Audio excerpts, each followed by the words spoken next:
Ang pag-ibig na walang hanggan, biglang pinaglaruan ng tadhana. Ang akala mo'y totoo, pero sa paglipas ng panahon biglang nagbago.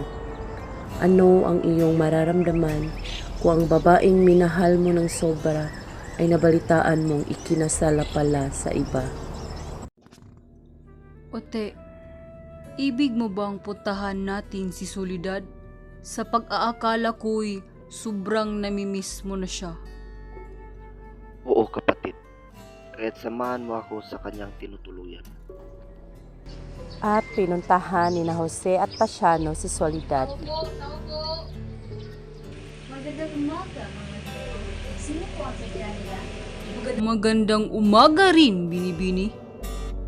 Ibig naming puntahan ang bunso naming kapatid na si Soledad. O sige, tatawagin ko muna siya. Hintayin mo lang siya dito.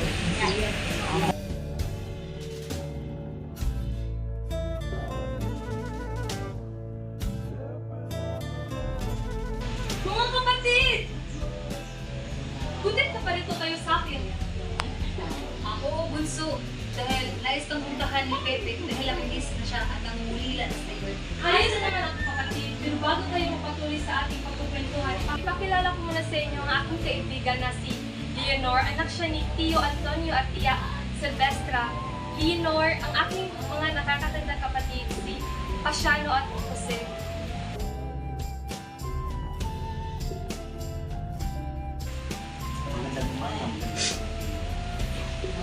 Magandang umaga. Sa tagpong iyon nagsimula ang pagmamahala nilang dalawa. Naging magkatipan sila sa loob ng mahabang panahon pero hindi alam ng kanilang mga kaibigan at pamilya.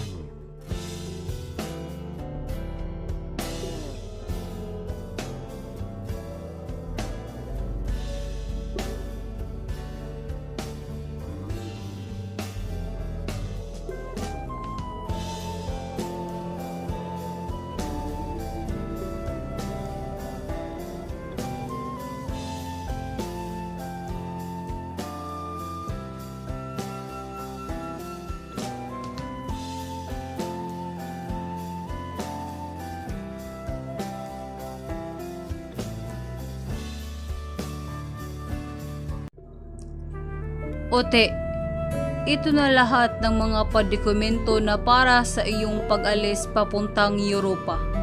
Ako na ang bahala ni Nay at Itay sa pagpapaliwanag.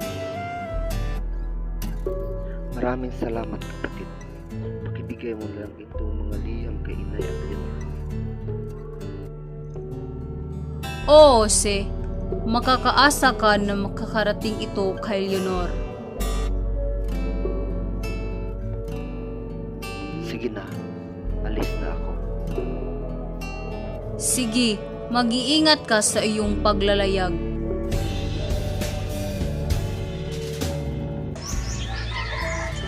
Anong nangyari sa iyo, Soledad? Bakit ka umiiyak? Umalis na siya sa papuntang Europe.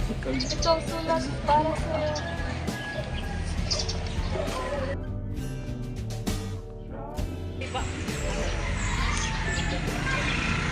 Bakit hindi siya nagpaalam sa akin? Ako pa matikso.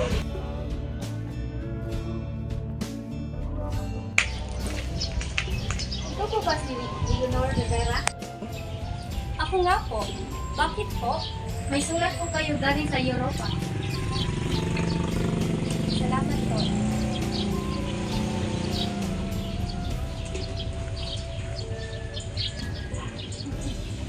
Ano iyon? Liham po iyon. Saan naman ang galing yun? Sino ang nagpadala niyan sa anak ko? Sa pagkakaalam ko po, galing po iyon sa Europa na nagangalang Jose Rizal na isang filibustero. Sige, makakaalis ka na.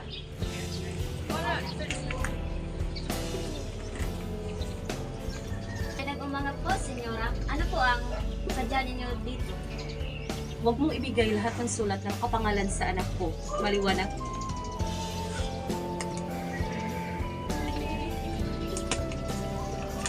Ting halaga po ito, senyora.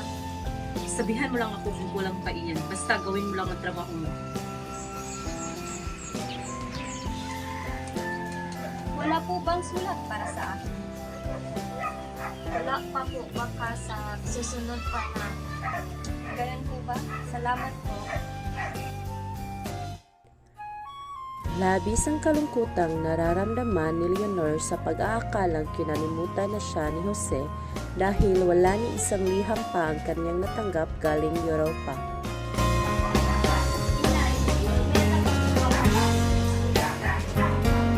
Hindi mo pa rin ba yung kay Buster? Ano ang pangalan mo? Jose. Di ba sinabi ka na kita nakalimutan mo na siya? Wala kang magandang kinabukasan kung siya ang pipiliin mo. Pero inay, Walang pero-pero. Sundin mo na lang kung anong gusto ko. Walang nagawa si Leonor kundi sundin ang utos at kagustuhan ng kanyang ina.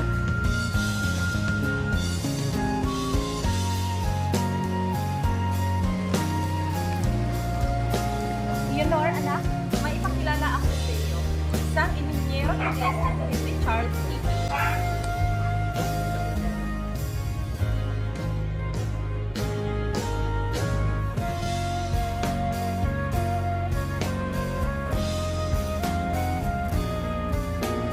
Nyora, oh my ganda na ang bibini ang iyong anak. Ay, ko ba siyang pakilala na? Hindi na ako makapaghihintay na maging manugang na kita. Mahal kong Jose, kamusta ka na? Marami akong gustong itanong sa'yo, ngunit ipagpaliban ko na lang ang lahat ng ito.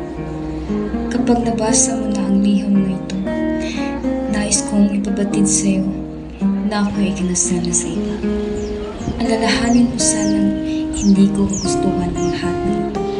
Sinusunod ko lang ang kagustuhan ng aking ina. Nais ko sanang makita ang paglubog ng araw kasama ka. Ngunit tinatadhana na ang siyang nagpapalayo sa ating dalawa.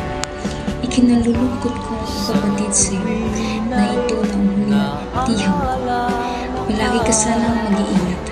Nagmamahal, Tyrese. Laging kasama ka.